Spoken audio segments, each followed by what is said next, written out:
Uh, First conference game, thought our guys came out with a really good focus, especially when you think about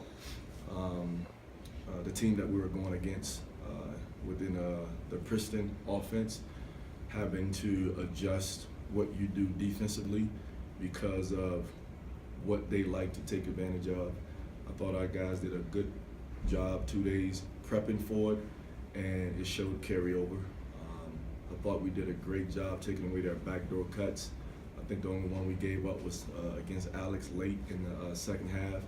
And then the other thing I thought was huge was defending the three-point line. And I think in the first half they were like 2 for something. So I thought we did a good job there. And then again, we played aggressively on the offensive end of the floor, and we were unselfish and made shots. So happy with the win. And now just getting ready for our next opponents. What does it say too? I mean, I know you prepared for this type of offense a lot, and it's one thing to prepare, and then it's another thing to face it and then execute it. To execute it fairly well, other than maybe late, but you had subs in. What does that say about this group to do that? Because I know that isn't always the easiest thing to do. Again, it's not. I think the best thing you do is you break their system up into pieces. I don't think you can guard it when you're preparing for it as a whole, because they do so much out of it and look for so many things out of it. And I thought, again, our guys did a good job just in the sense of understanding what we wanted to take away. We couldn't take away everything, but what we wanted to take away was back cuts and three-point shots. And I thought they did a great job focusing on that and continuing to encourage each other within the huddles about staying between them and the basket and defending the three-point line.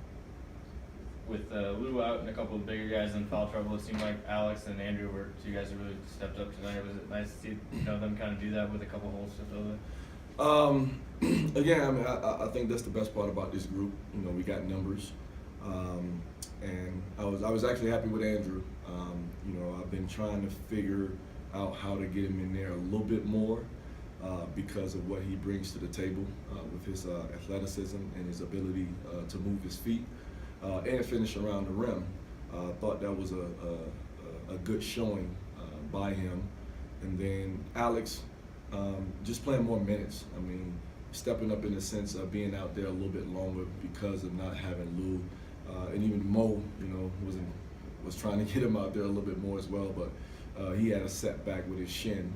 But again, the best part about looking at the stat sheet was the balance in our scoring. Well, how much does that help to get Alex back out there? I know since the concussion he necessarily played bad. I know against USC maybe wasn't his best thing. He even said maybe some rust, but to get him kind of back into that more of a rhythm that he was earlier in the season, how big can that be as we get into conference play? Well, that was kind of my thought or our thought as a staff. Even with Lou going out, it wasn't necessarily, again, I've always talked about it, we don't really have starters.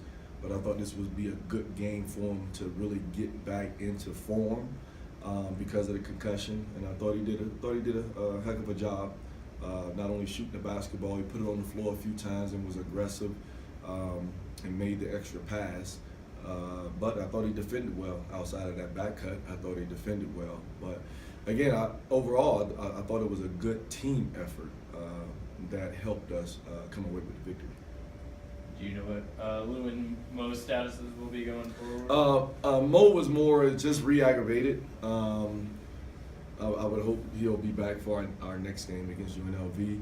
Lou, day to day, with the ankle, he's still in the boot, still icing, rehabbing, and all that type of stuff. But again, when the biggest thing when those guys are out is just paying attention when we're in practice. Even though they're not playing, they should still know the game plan and be a cheerleader and in a sense, an extra coach on the bench, helping our guys out when they're on the floor. Go back to Vegas. I know you're going to a different arena and it's a conference game.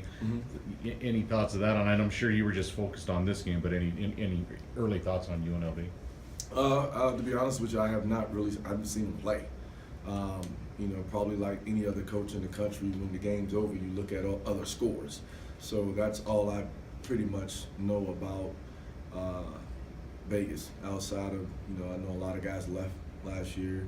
New coach, Coach Menzie, and just scores. So now, I'm always a what's in front of me type guy. Now that this is over, it's moving on. So I'll probably watch a little bit tonight, watch a little bit tomorrow before practice, and be ready to give our guys something to get ready for that game. I know you guys talk a lot about the offense kind of coming from the defensive stops, and they didn't shoot very well the first half, but they had a whole lot of offensive rebounds. Did that make it a little difficult to push the tempo? That was one of the things we kept hitting in the huddle, was the the offensive rebounds. I thought at some point we were just looking at it and going to try to grab the ball rather than our habits, in a sense of when the shot goes up, find your man, hit him, and then go get the basketball, and then have a game rebound mentality. But I thought they did a good job of just going to the glass and giving themselves extra opportunities. But, something to build on, something to continue to harp on as we practice and get prepared. So, you walk away excited about, the win, but always trying to figure out what we can continue to do to get better as we proceed in conference play.